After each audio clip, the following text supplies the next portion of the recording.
నమస్తే, welcome to ఆర్కేఎల్ TV bulletin. ముందుగా headlines చూద్దాం. వరంగల్ జిల్లా ప్రధాన న్యాయమూర్తి బివి నిర్మల గీతాంబ హన్మకొండ ఇన్ఛార్జ్ న్యాయమూర్తి మీడియా సమావేశం. స్వరాష్ట్ర సాధన ఉద్యమానికి చిరునామా కొండ లక్ష్మణ బాపూజీ.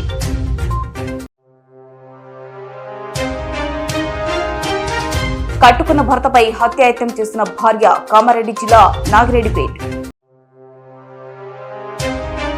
అక్కినేని నాగేశ్వరరావు శత జయంతి సందర్భంగా ఈ ఏడాది ఏఎన్ఆర్ అవార్డు చిరంజీవికి.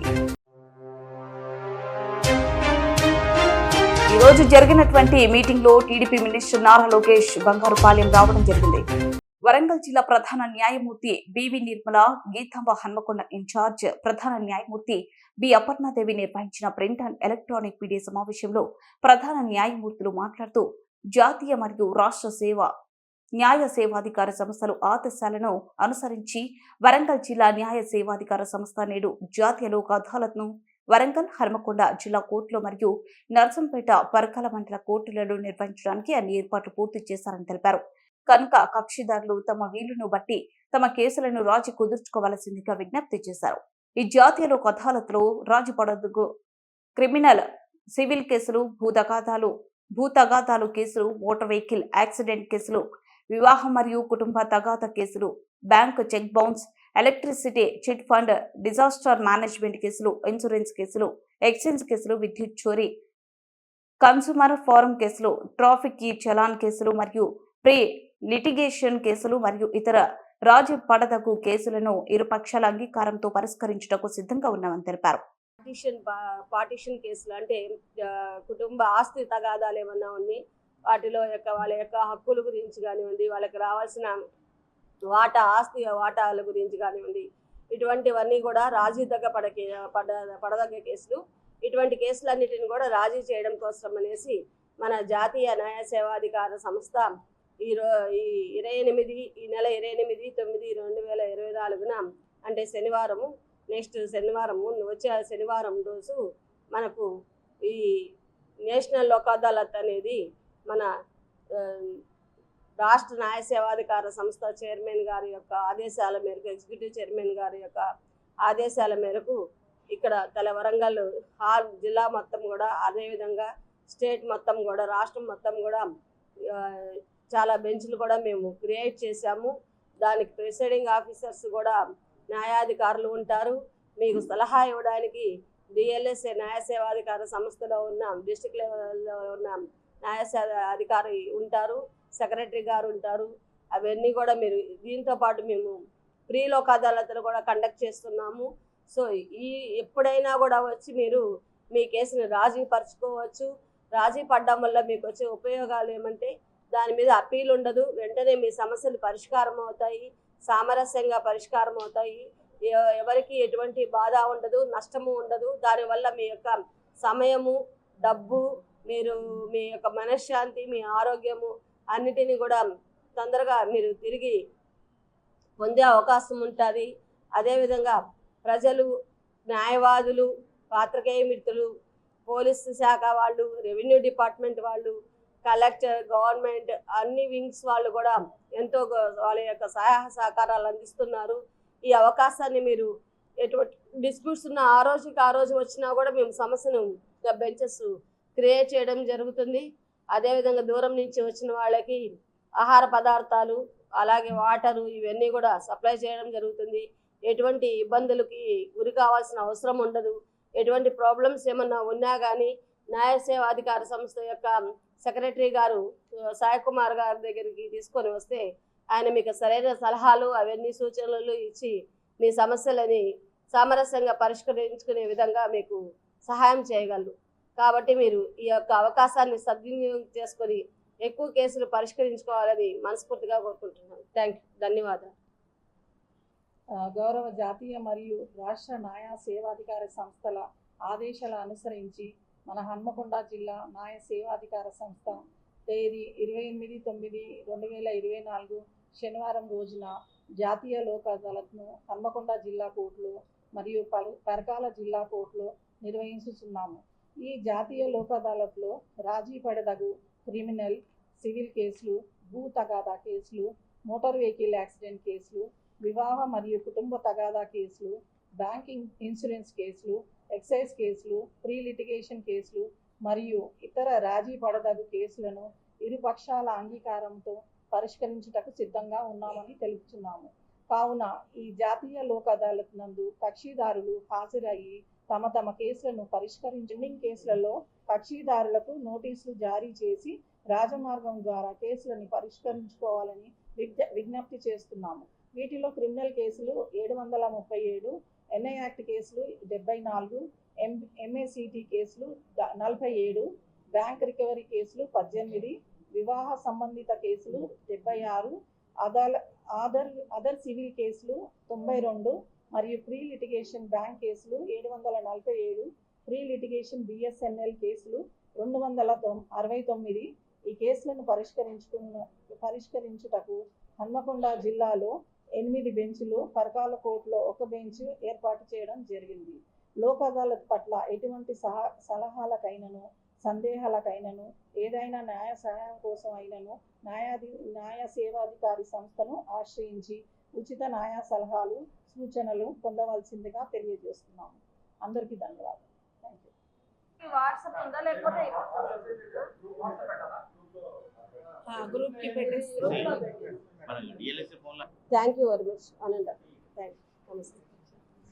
స్వరాష్ట్ర సాధన ఉద్యమానికి చిరునామా కొండా లక్ష్మణ్ బాపూజీ అని బీఆర్ఎస్ పార్టీ హనుమకొండ జిల్లా అధ్యక్షుడు దాస్యం వినయ్ భాస్కర్ అన్నారు. నేడు బాలసముద్రంలోని బీఆర్ఎస్ పార్టీ హన్మకొండ జిల్లా కార్యాలయంలో కొండా లక్ష్మణ్ బాపూజీ వర్ధంతి కార్యక్రమాన్ని నాయకులు మాజీ కార్పొరేటర్ కుసుమ లక్ష్మీనారాయణ ఆధ్వర్యంలో నిర్వహించారు. ఈ సందర్భంగా దాస్యం వినయ్ భాస్కర్ మాట్లాడుతూ భారతదేశ స్వాతంత్ర పోరాటంలో తెలంగాణ రాష్ట్ర సాధన తొలి మలిదశ ఉద్యమాల కేంద్రం కొండా లక్ష్మణ్ బాపూజీ అన్నారు.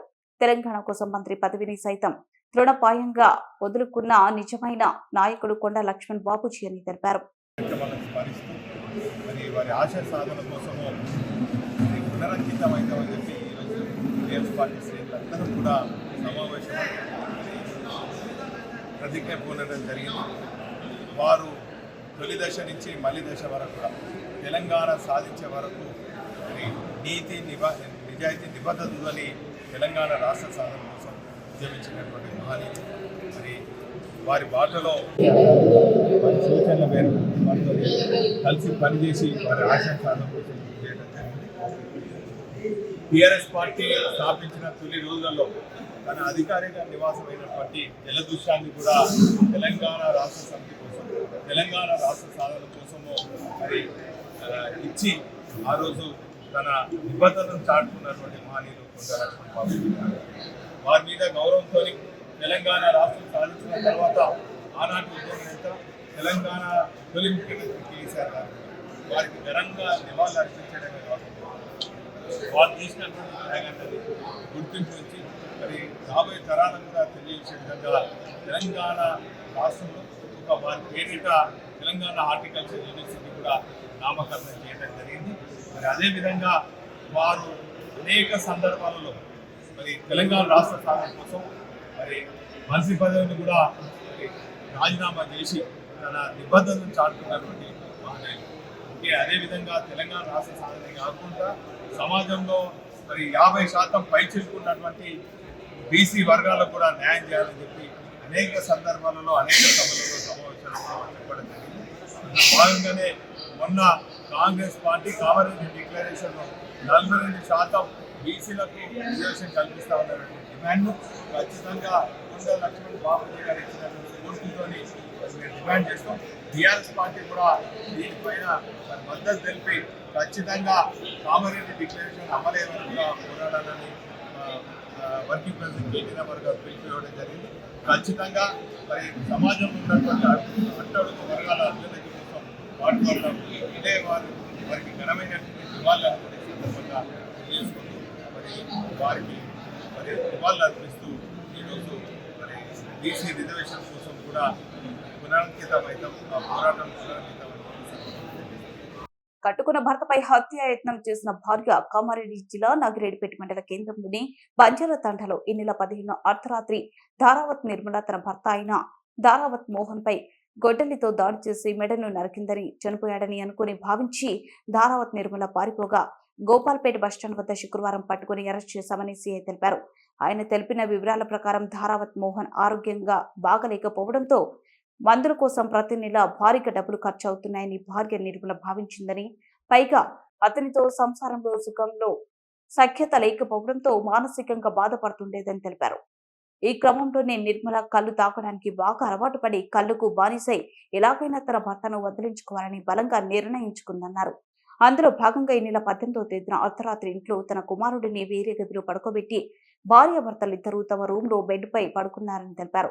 ఇదే అదనుగా భావించి నిద్రమత్తులో ఉన్న మోహన్ పై తన వద్ద ఉంచుకున్న గొడ్డలితో నిర్మల భర్త మెడను నరికిందని, అనంతరం భర్త చనిపోయాడని భావించి ఈ ఘటనలో తనపై పడిన రక్తాన్ని కడిగేసుకుని వేరే దుస్తులు మార్చుకొని బయటకు వచ్చి ఇంటి ఎదురుగా ఉన్న వినాయక మండపాల వద్ద ఉన్న గ్రామస్తులకు జరిగిన విషయం చెప్పిందని, తన ఇంట్లోకి ముసుగు దొంగలు వచ్చి తన భర్తపై దాడి చేసి గొంతు కోసి బీరువలో దాచిన నగలు, బంగారం, తన మెడలో ఉన్న పుస్తెల తాడు, ఉంగరం దోచుకొని పోయారని గ్రామస్తులకు కట్టుకథ చెప్పిందని తెలిపారు. నిర్మల చెప్పిన విషయంతో కంగారు పడి గ్రామస్తులు సంఘటన స్థలానికి చేరుకునే సరికి దొంగలు పారిపోయారని తెలిపింది. గ్రామస్తులు ఇంటిలోకి చేరుకునే సమయంలో బెడ్పై నుండి మోహన్ లేచి తీవ్రంగా గాయపడి రక్తం మడుగులో ఉన్న మోహన్ ను చూసి నిర్మల ఒకేసారి బిత్తరిపోయిందని సిఐ రవీంద్ర నాయక్ తెలిపారు.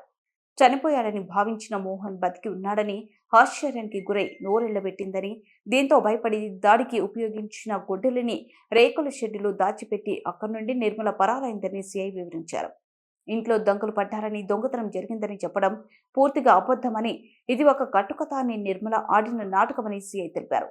దాడికి ఉపయోగించిన గొడ్డలిని స్వాధీనం చేసుకుని 109 సెక్షన్ అటెంప్ట్ మర్డర్ కింద కేసు నమోదు చేసుకుని నిర్మలను రిమాండ్ తరలించి కేసు దర్యాప్తు చేస్తున్నట్టు సిఐ రవీంద్ర నాయక్ తెలిపారు. వినాయకుడి దగ్గర విగ్రహానికి వెళ్ళి అక్కడ కొంతమంది పిల్లలు లేపి ఈ విధంగా ఎవరో గుర్తు తెలియని వ్యక్తులు వాళ్ళ ఇంట్లోకి జొరబడి భర్త పైన అటాక్ చేసినట్టుగా చెప్తే వాళ్ళందరూ కొంతమంది విలేజర్స్ని తీసుకొని ఇంటి దగ్గర రాగానే ఇంటి దగ్గర సడన్గా భర్త మెడపైన ఉన్న రక్తాన్ని కడుక్కోవడం చూసి హతాశ్రయాలు అయిపోయి ఏం జరిగింది అని వాళ్ళ తల్లిగారు అడిగేసరికి ఈమె పేరు చెప్పగానే అక్కడి నుంచి పారిపోవడం జరిగింది. తర్వాత వివిధ చోట్ల దాక్కుని ఈరోజు ఆమె ఆపరేషన్ చేస్తే ఆమె నరికినటువంటి గుడ్డలి కూడా రికవరీ చేయడం జరిగింది. ఆమె ఎక్కడైతే వాళ్ళ ఇంటి ముందట రేకుల షెడ్లో దాచిపెట్టడం ఉందో ఆ గుడ్డలు కూడా రికవరీ జరిగింది. ఆమె తన నేరం ఒప్పుకొని కన్ఫ్యూజ్ చేయడం జరిగింది. ఆమెని జ్యుడిషియల్ రిమాండ్కి పంపిస్తూ ఈ కేసుని ఒక ఫైనల్ స్టేజ్కి తీసుకురావడం జరిగింది. అక్కినేని నాగేశ్వరరావు శత జయంతి సందర్భంగా ఈ ఏడాది ఏఎన్ఆర్ అవార్డు చిరంజీవికి ఇవ్వబోతున్నాము. అక్టోబర్ 28న అమితాబ్ చేతుల మీదుగా ప్రదానం చేయించున్నాము. నాగార్జున అక్కినేని ఫైనలీ ప్రతి సంవత్సరం కాకపోయినా 2 yearsకి ఒకసారైనా ఏఎన్ఆర్ అవార్డు ఇస్తున్నాము. అండ్ ఈ సంవత్సరం ఏఎన్ఆర్ అవార్డు చిరంజీవి గారికి ఇద్దామని డిసైడ్ అయ్యాం. అండ్ ఆయన చెప్పినగానే చాలా హ్యాపీగా ఎమోషనల్గా ఆల్మోస్ట్ హగ్ చేసుకుని thank you Nag and Venkat, అది ఆ సెంటనరీ ఇయర్లో ఇస్తున్నారు, ఐఎమ్ సో హ్యాపీ, దీనికన్నా పెద్ద అవార్డు నాకు లేదు అన్నిట్లో అని చెప్పారు. అండ్ అది ఇస్తాకి నేను అమితాబ్ బచ్చన్ గారిని అడిగినగానే ఆయన కూడా వచ్చి ఆ అవార్డు చిరంజీవి గారికి అక్టోబర్ 28న చేస్తున్నాము, ఈ ఫంక్షన్ ఇస్తున్నారు. So we are very happy to announce that. ఈరోజు జరిగినటువంటి మీటింగ్ లో టీడీపీ మినిస్టర్ నారా లోకేష్ బంగారుపాలెం రావడం జరిగింది. 30 పడకల hospital, dialysis centre hospital opening కి మినిస్టర్ రావడం జరిగింది. ప్రభుత్వం 100 రోజుల్లో పూర్తి చేసుకున్న సందర్భంగా ఈ రోజు ప్రజావేదిక దగ్గర ప్రజలు దగ్గర వినతి పత్రాలు స్వీకరించడం జరిగింది.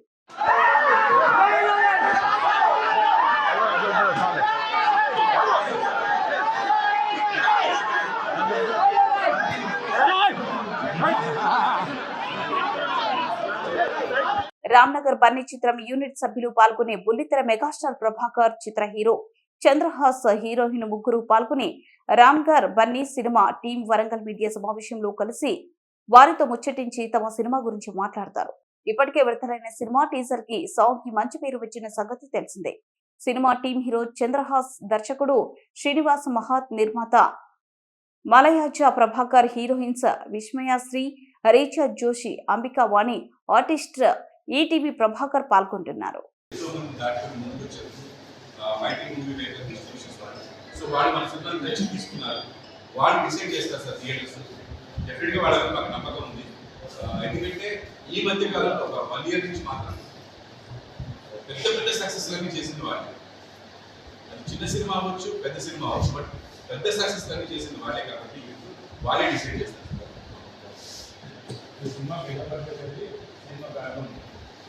సినిమా బడ్జెట్ వచ్చి 3 to 5 crores అయింది. అంటే 385 అంటే మేము అనుకోవచ్చు. యాక్చువల్గా ఇస్తే 3 అవ్వాలి. మనం ఫస్ట్ టైం ప్రొడ్యూస్ చేసాం కాబట్టి కొంచెం అడిగి తెలియకుండా ఒక 2 పోతాయి. అది మధ్యలో ఎక్కడో మిస్సింగ్స్ అవుతాయి. సో అలా 5 కోట్ల దగ్గరికి అయింది సినిమా. సినిమా కథ వచ్చి ప్రతి ఒక్కరు చూసి ఎంజాయ్ చేయాలి. అండ్ నన్ను ఎస్పెషల్లీ కంపల్సరీగా మీరందరూ థియేటర్కి వచ్చి మీరు టెస్ట్ చేయాలి. 100% మన సినిమా చూడాలి. రామ్ నగర్ బన్నీ, ఇది మన సినిమా. ఇది మీరందరూ దృష్టిలో పెట్టుకోండి. ఇదే మిమ్మల్ని కోరుకుంటుంది. Thank you so much. ఇప్పుడు సినిమా మేడం మిడిల్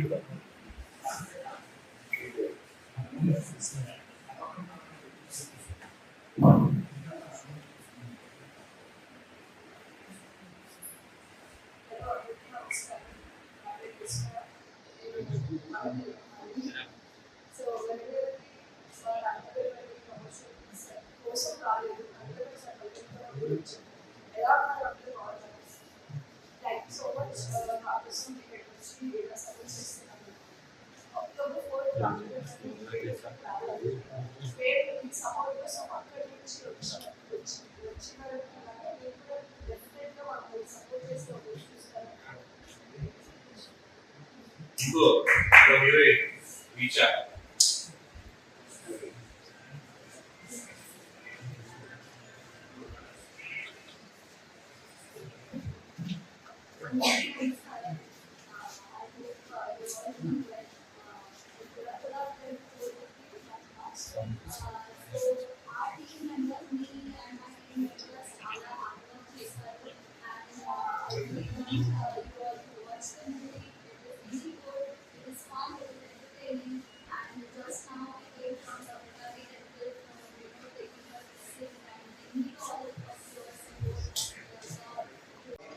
అందరూ కష్టపడ్డారు. వరంగల్కి మామూలుగా ఎవరైనా వస్తే ఎక్కడైనా ఏదైనా వేరే ఊరికి పోతే ఒక్కసారి వస్తారు. అలాగే వరంగల్కి వచ్చిన 2 సార్లు రావాలి. ఎందుకంటే అమ్మవారి దర్శనం సక్సెస్ తర్వాత సో మేము కూడా అట్లనే రావాలని ఖచ్చితంగా కోరుకుంటున్నాం. అమ్మవారి దేవత మీ ఎంకరేజ్మెంట్ కూడా అట్లనే ఉండాలి. మనోడు సాంగ్స్ ఇప్పటికే ప్రూవ్ చేసుకున్నాడు. మన హీరోలు లేరు, మన హీరోయిన్ లేరు, ఇట్లా అంటా ఉంటాం. ఇప్పుడు మన హీరోయిన్, మన హీరో వీళ్ళందరూ కష్టపడి చేసినప్పుడు బ్లెస్సింగ్స్ కావాలి. తెలంగాణకు చెందిన గల్ఫ్ కార్మికుల సంక్షేమం కోసం ప్రత్యేక శ్రద్ధ తీసుకుంటున్న ముఖ్యమంత్రి రేవంత్ రెడ్డికి మంత్రి పొన్నం ప్రభాకర్, విపాది శ్రీనివాస్, గల్ఫ్ సంఘాల ప్రతినిధులు కృతజ్ఞతలు తెలియజేశారు. ముఖ్యమంత్రి ఇచ్చిన హామీ మేరకు గల్ఫ్ దేశాలు కార్మికులు ఎవరైనా ప్రమాదవశాత్తు మరణిస్తే వారి కుటుంబానికి 5 లక్షల రూపాయల ఎక్స్గ్రేషియా ఇచ్చే విధంగా ఉత్తర్వులు జారీ అయ్యారు. అలాగే గల్ఫ్ కార్మికులు కష్ట నష్టాలను అధ్యయనం చేయడానికి ఒక సలహా కమిటీని ఏర్పాటు చేయడం, గల్ఫ్ వర్కర్ కుటుంబాల సమస్యల పరిష్కారానికి ప్రవాసీ ప్రజావాణి ఏర్పాటు చేయడం, వారి పిల్లలకు రెసిడెన్షియల్ స్కూల్ అడ్మిషన్లలో ప్రాధాన్యత ఇవ్వడం వంటి అంశాలతో ప్రభుత్వం జీవో జారీ చేసింది. బిడ్డ ముగించే ముందు హెడ్లైన్స్ మరోసారి.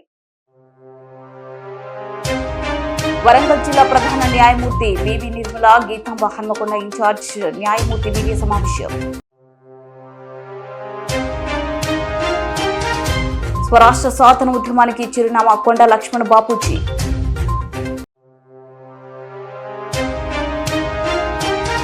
కట్టుకున్న భర్తపై హత్యాయత్నం చేసిన భార్య, కామారెడ్డి జిల్లా నాగిరెడ్డిపేట్.